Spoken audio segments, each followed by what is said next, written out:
we'll go from here to the tackle shop. Mm. So look, will you stop it? It's a film about you. You've got to be in it.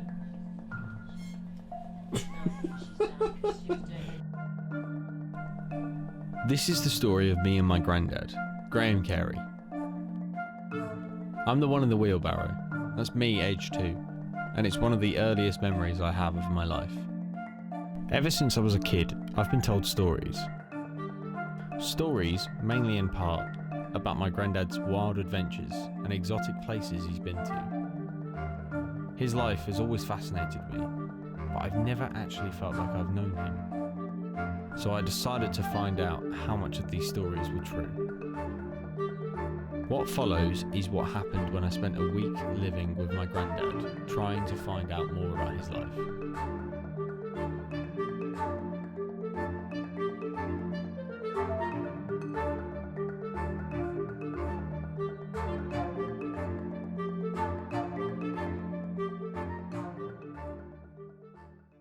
To gain some clarity before spending the week with him, I decided to have a chat with my mum about some of the legendary stories that she recounted to me when I was a child.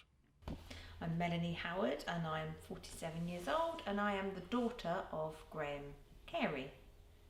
My dad is a very interesting man and always interested me as a child with all the stories he used to tell us about his time in the Navy, travelling the world and on Bondi Beach. And some of his tales of when he was evacuated at age 5 with his brothers to Cornwall. My dad was mad on fishing, and over the years, as his legs have got worse and his knees have worsened, he's not able to fish as much. But he has caught some huge fish in his time, and he's very, very knowledgeable. And the way he used to tie the knots in the fishing line and put the hooks together used to amaze me. Because he just had so much knowledge of where to fish, what fish to find, where. His stories were always fascinating and sounded really, really exciting. And I often thought that my dad could have written a book about some of his life and the things that he'd done. So I set off on my week of filming. Little did I know that my granddad was going to be very difficult to interview.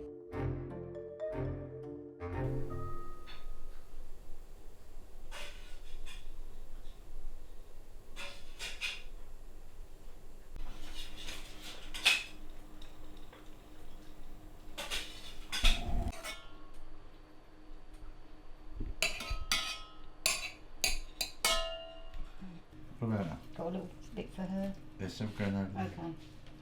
This is my granddad, the star of the film. To start, I thought I'd ask him some general information. As we talked, he would start to go off topic. To get this basic information from my granddad would take me 3 attempts. A lot of people, you think like, oh, they've been fishing since they were a kid, but like, no. Oh well, I was going to tell. He started fishing. I was going to say I started fishing when I was about 11 Yeah. Well, yeah, in pot. with a bent pin and a piece of bread. Yeah. But to take it up, you took that up properly when I was pregnant with Melanie, and that was 70. She was born in 71, so she would have been. Hang on. 1970. Visited troops of the Gaza. What is it you want to know? Yeah, so if you just say your name, your age, and when you were born.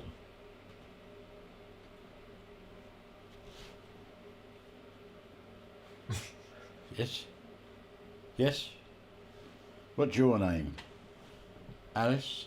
Alice the Menace. 3, 2, 1, go. My name is Graham Carey. Born in London, in Islington in London. Moved to Ipswich when I was 19. I'm now 82 years of age. After I got the initial information about my granddad and his age, I decided to ask him more about his life. Where were you evacuated to? I was evacuated to Polesheath in Cornwall. I was 5 years of age, so we was stuck on a train. Remember standing on the platform with other children with a gas mask hanging round my middle, and quite excited about going to what we were told was going to be a lovely place.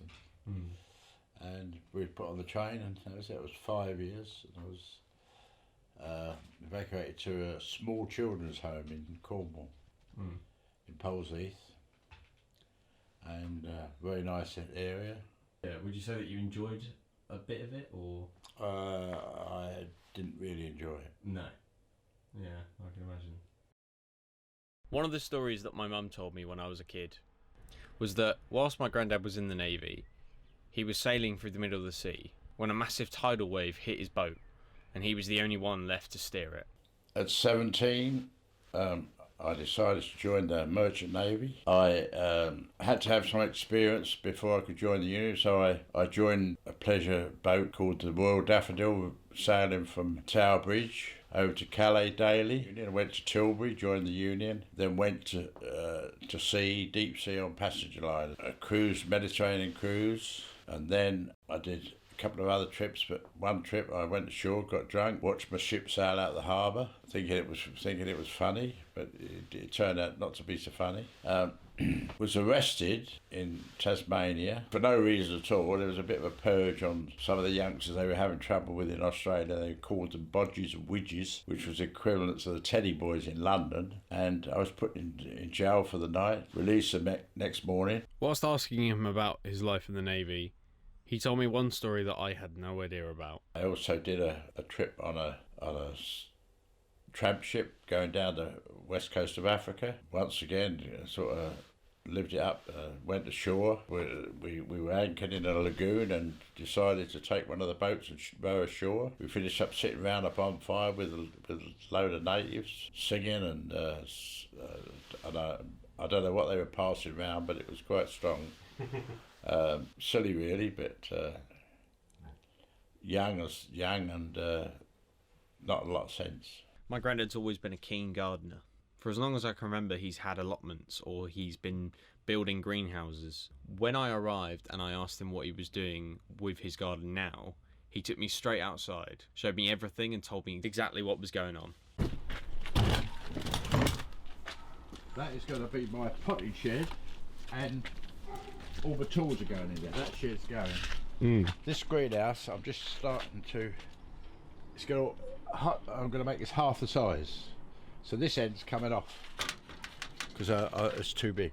Yeah. So that's going to be half the size. So that will still be 10 by 8, that end. Then I'm going to make a couple of enclosures here with netting over to grow stuff in. This is the shed.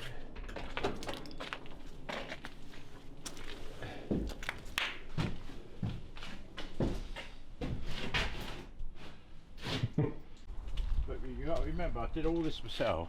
Yeah. All that paving. Spending the week with my granddad made me realise that he doesn't want to talk about the past. He wants to talk about his life at the moment and what he's doing, his hobbies, and he's always trying to enjoy himself. You get salt water on your camera, that won't do anything. No. At his core, I'll squirt juice in it. he's still a very young man who still has a lot more adventures to go on. For £1. To me, this film is much more than a documentary. It's a way of remembering my granddad. It's a way of showing his life and the way that he's lived it and exactly who he is. I came here to learn, and I'm learning every day. A storyteller, a sailor, a health buff, a husband, a fisherman, a dad, a granddad, most importantly, my granddad.